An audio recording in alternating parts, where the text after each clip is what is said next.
بسم الله الرحمن الرحيم. ان شاء الله النهارده هنتكلم عن عطل خبيث جدا. لو عربيتك بتسخن ودرجه الحراره بترتفع وانت مشغل المكيف وعلى سرعه عاليه ومفيش اي ميه بتنقص في العربيه والمراوح بتشتغل وكل حاجه ده مش ماشي كويس طبيعي، على طول المشكله عندك في الراديتور.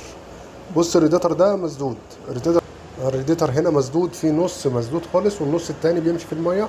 عشان كده الحراره العربيه ما بتبردش بالشكل الطبيعي اللي مخصص ليها. عشان تقدر تحافظ بقى على الراديتور بتاعك او دايره التبريد، من اهم الاسباب ان انت تحافظ على نوع الميه المخصص للسياره.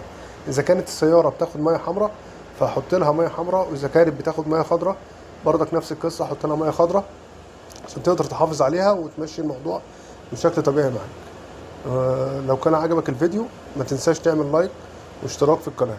شكرا. السلام عليكم ورحمه الله وبركاته.